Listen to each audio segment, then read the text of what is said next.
more than 20 days. Have you going round, round, playing silly games? Now you're saying slow it now. Then you wink at me and walk away. ये क्या किया मैं बेताब हो गई. Oh no, तेरे बिना. Oh shit! पकड़े गए. अब हमारा क्या होगा? No, no, ये नहीं हो सकता.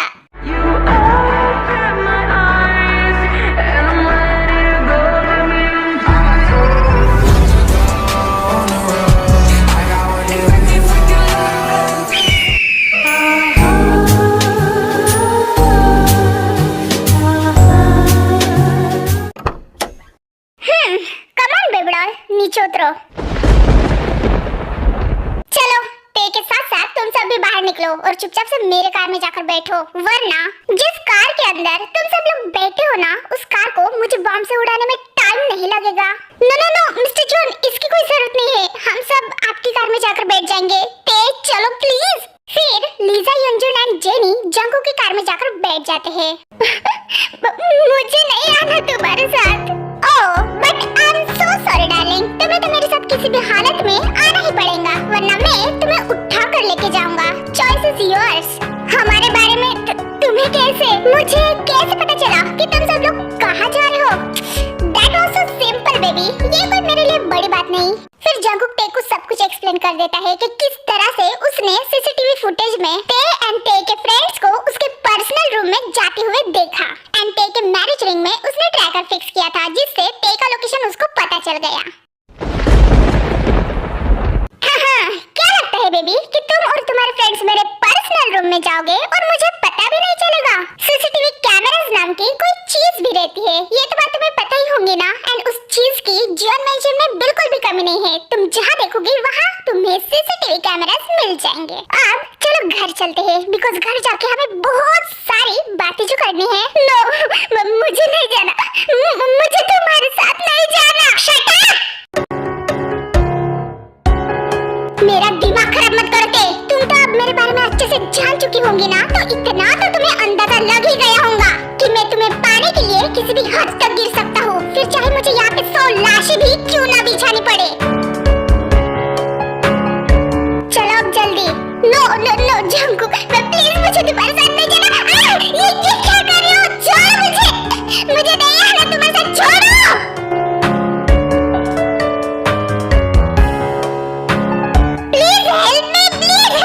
छोड़ो मुझे Jiyeon, I will kill you. मुझे तुम्हारे साथ नहीं आना. छोड़ो मुझे.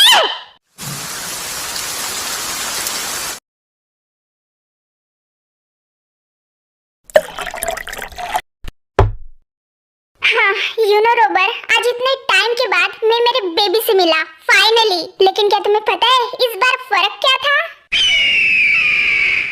क्या था सर? पहली मुलाकात में हम दोनों गलती से टकराए थे, लेकिन इस बार मैंने मेरे बेबी से जानबूझकर टकराया. बट मेरी बेबी इतनी प्यारी और भोली है कि खुद से ही सॉरी बोलने लगी, जबकि उसकी तो कोई गलती ही नहीं थी. एंड उसी time I swear to God मुझे ऐसे लगा कि उसको कस के गले लगाऊं और उसको कहूं कि तुम कितनी प्यारी हो और मैं तुमसे कितना ज्यादा प्यार करता हूँ. बट वो चली गई जल्दी में. पता नहीं उसको कौन सा इम्पोर्टेंट काम था. Hello bro. Oh hi baby bro, कहाँ से आ रहे हो तुम? मैं तो फ्रेंड के घर से आ रहा हूँ. वो एक्चुअली हमें प्रैक्टिकल कंप्लीट करना था. बाय द वे, आप रोबरियों को क्या बता रहे थे?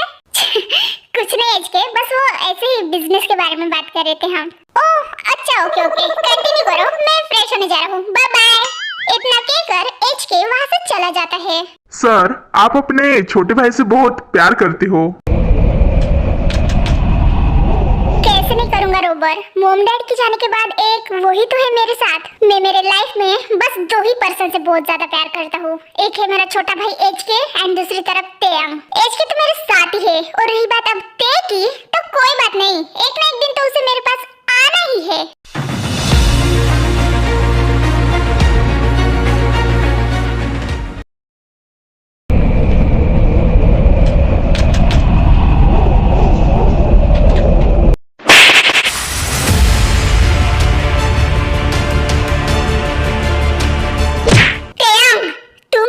चुपचाप हो, वरना यहाँ पे कितनी सारी लाशें बिक जाती है तो तुम्हें कोई अंदाजा भी नहीं है. किसी के बाप में दम नहीं कि वो जियोन जंगकुक की तरफ आंख उठाकर भी देखे, और तुम मुझे थप्पड़ मार रही हो।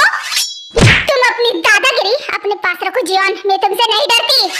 मुझे और मेरे फ्रेंड को यहाँ से चुपचाप से जाने दो, वरना पुलिस को यहाँ पर कॉल करके बुलाने में मुझे टाइम नहीं लगेगा।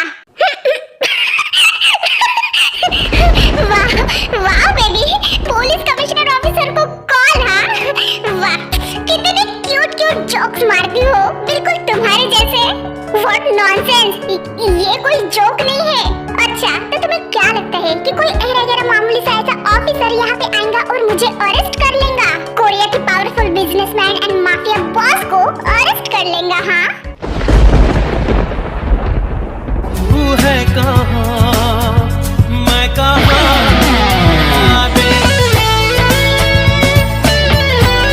बताओ बेबी, है उस पुलिस ऑफिसर की इतनी औकात कि वो जियोन मैंशन में अपने पैर रखे?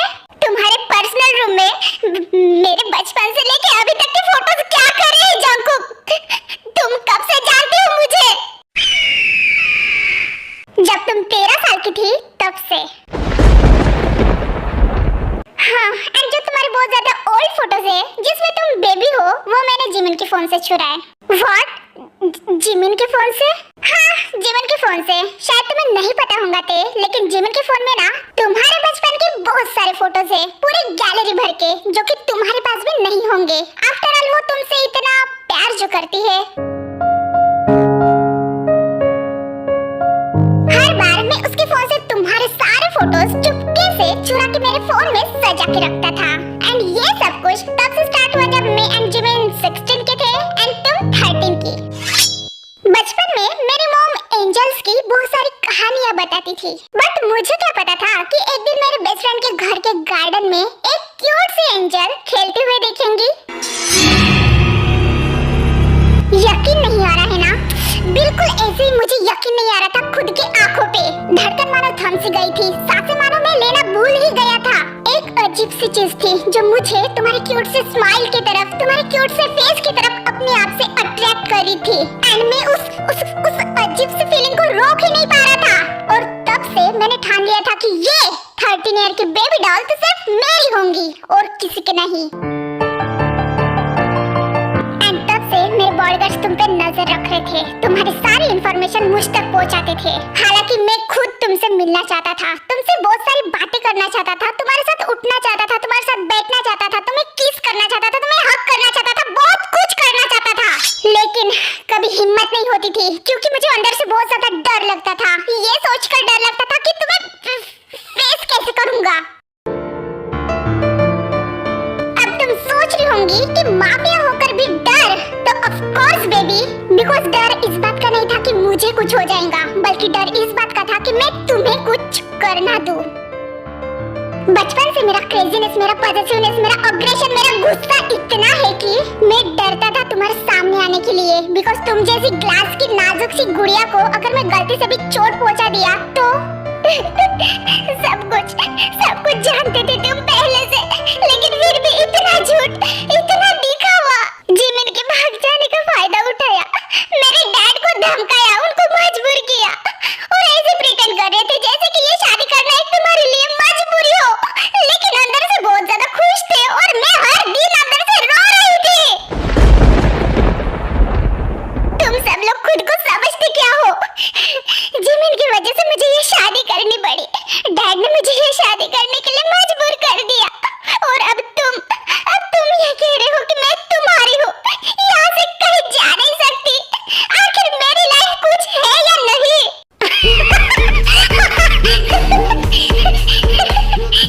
वाह, लाइफ पूछ रही होते तो सुनो ते, तुम जो लाइफ मेरे साथ जी रही हो ना, वही लाइफ, वही जिंदगी जीने के लिए लाखों लड़कियां आज भी अपने घुटनों पे रेडी है।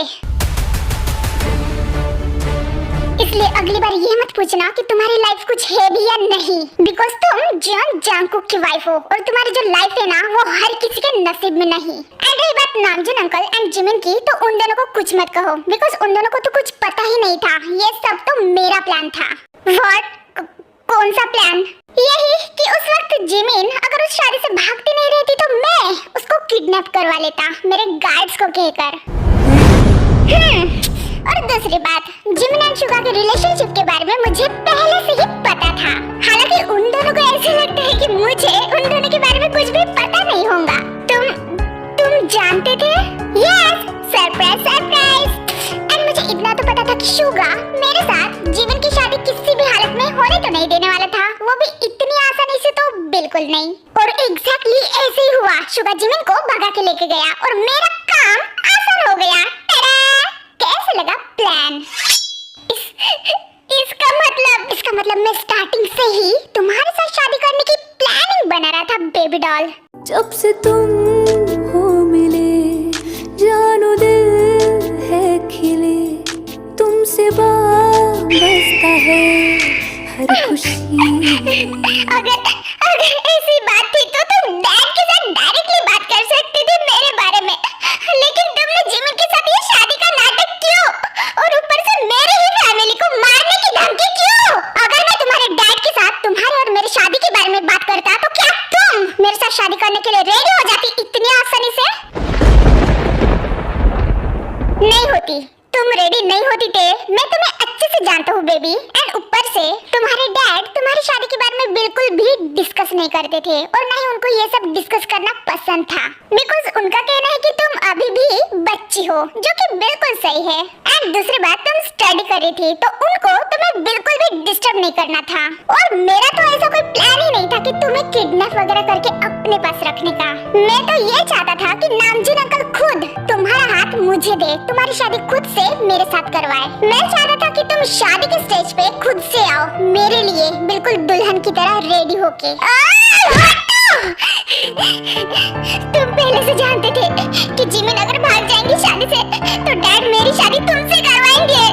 Yes, of course. मैंने जाल ही तो वैसे बिछाया था बेबी कि डॉल्फिन खुद अपने जाल में आकर फंस गई। क्या मिला तुम्हें ये सब करके? बहुत ज्यादा खुश होंगे ना तुम? नो! हर रोज कंट्रोल करता हूँ तुम्हें टच करने से, तुम्हारे पास आने से, तुम्हें हग करने से, तुम्हें किस करने से, वो सब करने से जो एक हस्बैंड अपने वाइफ के साथ करता है। मेरे इमोशंस, मेरे फीलिंग्स, मेरा गुस्सा, मेरा क्रेजीनेस, मेरे पॉजिटिवनेस सब कंट्रोल करता हूँ ताकि तुम्हें कोई प्रॉब्लम ना हो, ताकि तुम मेरे साथ सेफ फील करो, ना कि मुझसे डरो। इतना ज्यादा मैं मेरा गुस्सा कंट्रोल करता हूँ जब भी तुम मुझे खुद से दूर पुश करती हो। हर रोज अकेले जाकर उस रूम में तुम्हारे फोटोज को देखता हूँ जब तक मेरा दिल नहीं भरता। जब भी तुम्हारा ये ब्यूटीफुल सा फेस देखता हूँ ना, तब मन करता है कि तुम्हारे फेस की तरफ देखते ही रहूं, बस देखते ही रहूं। बहुत प्यार करूं, इतना प्यार करूं कि तुम मजबूर हो जाओ मुझे प्यार करने के लिए। इतना प्यार करूं कि तुम सबको भूल जाओ और सिर्फ मुझे याद रखो। तुम जानो, तुम्हें पता लगे कि मेरे अलावा तुम्हें इतना कोई भी प्यार नहीं कर सकता थे। ये तुम्हारा प्यार नहीं है जंगकुक, ये तुम्हारा ऑब्सेशन है। हम जिसको प्यार करते हैं उसे हम हमारे साथ फोर्सफुली नहीं रख सकते, और ना ही हम हमारा प्यार उस इंसान पे जबरदस्ती से थोप सकते हैं, और ना ही उसको फोर्स कर सकते हैं हमें प्यार करने के लिए। पर मैं ऐसा नहीं हूँ बेबी डॉल, और ना ही मेरा प्यार करने का तरीका ऐसा है, because my love is dark love, जिसकी कोई हद नहीं और ना ही कोई सीमा है। तुम मुझसे प्यार करो या ना करो बेबी डॉल, क्योंकि मेरा प्यार हम दोनों के लिए काफी है।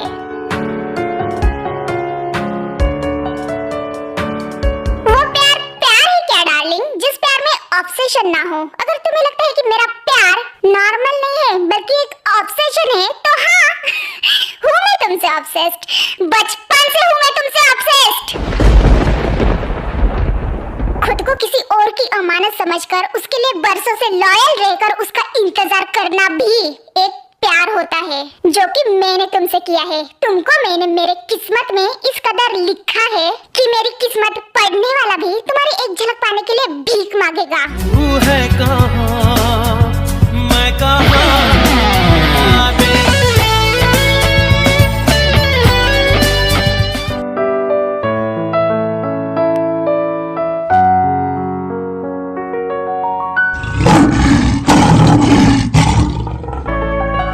बिछड़े भी हम जो कभी रास्तों में, तो संग संग रहोगी सदा।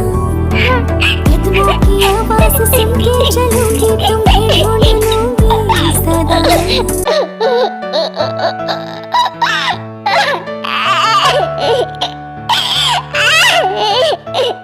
चैनल को लाइक और सब्सक्राइब जरूर करना और वीडियो पसंद आए तो कमेंट भी करना।